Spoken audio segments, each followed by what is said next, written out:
আসসালামু আলাইকুম, ওয়েলকাম সবাইকে computer concept MS Word video টিউটোরিয়ালসে। আমি শাহিদুর রহমান সোহান। গত পর্বে আপনাদের দেখিয়েছিলাম কিভাবে আপনারা বুলেট নাম্বারিং এর সাহায্যে একটি লিস্ট তৈরি করতে পারেন। আজকে আমি আপনাদের দেখাবো কিভাবে আপনারা আপনাদের লিখিত যে সেন্টেন্স গুলো এগুলো কিভাবে সুন্দর ফরম্যাটে রাখতে পারেন। যেমনটা আপনারা এখানে দেখতে পাচ্ছেন যে আমি এখানে এলোমেলো করে কিছু রেখেছি, যেমন লাল কালি দিয়ে যেগুলো মার্ক করা আছে এগুলো কিন্তু এলোমেলো। যে আপনারা এখানে দেখছেন উপরে একটা line welcome to computer concept, এখানে লাইনটা কিন্তু হেডিং আকারে উপরে দেওয়া আছে, কিন্তু বাকিগুলো আমি এলোমেলো আকারে রাখছি। আজকে আমি এটাই দেখাবো যে কিভাবে আপনারা এগুলো সাজাতে পারেন। যেমনটা আমরা এখানে দেখতে পাচ্ছি, এখানে অ্যালাইন লেফট আছে, সেন্টার আছে, অ্যালাইন রাইট আছে, আবার জাস্টিফাই আছে, যার সাহায্যে আমরা এগুলোকে সঠিকভাবে রাখতে পারি। যেমন আমি এখানে প্রথমে সিলেক্ট করে নিলাম। সিলেক্ট করার পরে যদি আমরা এখানে লিখি অ্যালাইন লেফট, সাথে সাথে কিন্তু আমাদের এটা পুরোপুরি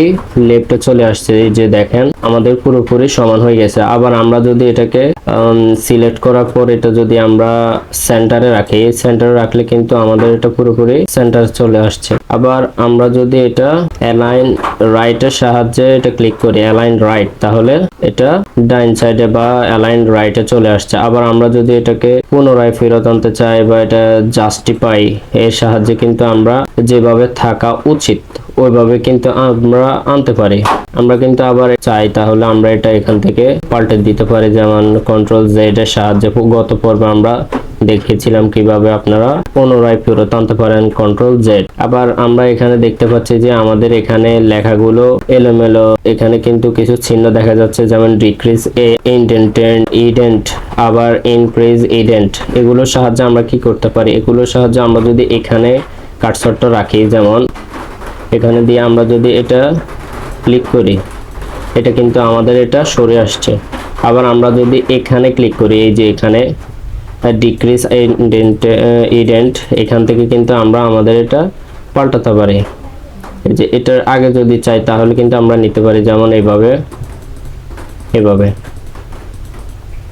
মানে আমরা এখানে যে সিলেক্ট করা আছে, এখানে যে সেন্টারে আছে, এই কারণে আমাদের এখানে সেন্টার পর্যন্ত আসার পর আর আসছে না। আমরা যদি এখানে রাইট চাপ দিই আমাদের কিন্তু এটা রাইটে চলে আসছে। আবার এখান থেকে কিন্তু আমরা চাইলে এটা পাল্টাতে পারি। তা আমরা আরেকটা জিনিস দেখবো, এখানে এটা আমরা একবারে অ্যালাইন রাইটে করে ফেলি। এই যে এখানে দেখেন সবগুলো কিন্তু অ্যালাইন রাইটে চলে আসছে, শুধু এটা সেন্টারে চলে আসছে কারণ এটা আমরা সিলেক্ট করি নাই। আবার আমরা যদি এগুলোকে স্টেপ বাই স্টেপ রং করেছি, যেমন এখানে যদি আমরা আগে দেখেছি কি এখান থেকে আমরা রং করতে পারি। এখানে আমরা কার্সর রেখে আমরা যদি এখান থেকে রংটা দিই, যেমন শেডিং এর এখানে যদি আমরা ক্লিক করি ভিতরে ঢুকিয়ে নিচে দেখতে পাচ্ছেন আমাদের এখানে কিন্তু অনেকগুলো রং পাল্টে যাচ্ছে। এই যে আমরা এটা দিয়ে দিলাম।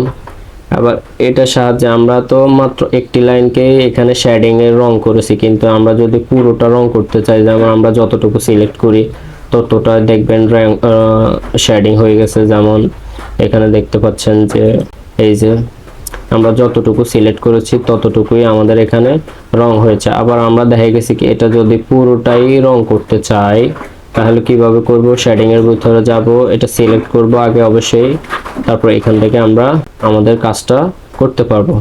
দেখা গেছে এখানে যে লাইনটা আছে, তারপর মনে করেন এখানে আছে শর্টের কি কাজ এটা আমি একটু বলি। শর্টের সাহায্যে আমরা যে কোনো অগোছালো ডাটা বা টেক্সটকে সাজাতে পারি। যেমন একটু আগে আমরা দেখলাম যে এখানে অগোছালো অনেকগুলো আছে, কিন্তু আসলে এই অগোছালো নয়, এটা কিন্তু হচ্ছে যে আমরা এখানে দেখি এই যে নিচে লিখে রেখেছিলাম আমি এখানে আমেরিকা, কুয়েত, চায়না, মালদ্বীপ, বাংলাদেশ, আফ্রিকা, এগুলোর মধ্যে যে অ্যালফাবেট গুলো আছে, প্রথমে দেখেন এ আছে, দ্বিতীয়তে কে আছে, সি আছে, এম আছে, বি আছে, এ আছে। এই যে অ্যালফাবেট গুলো আছে এগুলো কিন্তু সাজাই ফেলবে কিসে, শর্টের মাধ্যমে। প্রথমে আমরা মনে করেন এটা সিলেক্ট করলাম, যে সিলেক্ট করার পরে এ বি এম এটা সিলেক্ট করে যদি আমরা এখান থেকে শর্ট দিই, প্যারাগ্রাফ এখানে ভিতরে ঢুকি, আমরা আমাদের এখানে ফিল্ড আছে, হেডিং আছে, প্যারাগ্রাফ আছে। প্যারাগ্রাফ সিলেক্ট করে আমরা এখান থেকে যদি দেখা গেছে আমাদের এখানে অনেকগুলো নাম্বার থাকতে পারে, ডাটা ডেট থাকতে পারে, আমরা এখান থেকে না দিয়ে আমরা যদি শুধু টেক্সট দিই এবং ওকে করে দিই, আমাদের এটা কিন্তু অ্যালফাবেট আকারে পুরো চলে আসবে। প্রথমে এ আসবে, বি আসবে, সি আসবে। প্রথমে আমরা এখান থেকে দেখি প্যারাগ্রাফস, টেক্সট, এখানে অ্যাসেন্ডিং করে দিতে হবে অবশ্যই, তারপর ওকে। এই যে এবার দেখেন আমাদের অ্যালফাবেটগুলো কিন্তু সাজানো হয়ে গেছে, যেমন এ, এ, ভি, সি, এরপরে এ আছে, এরপরে বি আছে, বি এর পরে সি আছে। আবার আপনারা কিন্তু যদি অ্যালফাবেটগুলো বলেন তাহলে ওইখান থেকে কে এর পরে কিন্তু এম আছে। আবার অ্যালফাবেটের এখানে আমরা দেখতে পাচ্ছি যে অনেকগুলো ডিসেন্ডিং আছে। এখানে ডিসেন্ডিং এর মানে হচ্ছে এগুলো উল্টো ভাবে থাকবে। যেমন প্রথমে কি আছে, উল্টো হয়ে গেলে প্রথমে এম আছে, কে আছে, সি আছে, ভি আছে, শেষে কিন্তু এ আছে। আবার আমরা যদি এটাকে যদি সাজাতে চাই তাহলে আমরা এখান থেকে অ্যাসেন্ডিং করে ওকে দিয়ে দিব, প্যারাগ্রাফস ওকে।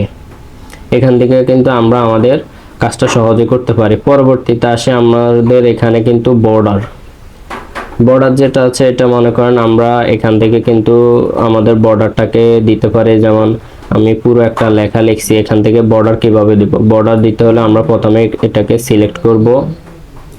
সিলেক্ট করার পর আমাদের এখানে বর্ডারের যে চিহ্নটা আছে, এই যে এখান থেকে আমরা লেফট বাটন চাপ দিয়ে ঢুকবো ভিতরে। আমাদের এখানে অনেকগুলো বর্ডারের অপশন চলে আসছে, আমরা এখান থেকে চাইলে দিতে পারি।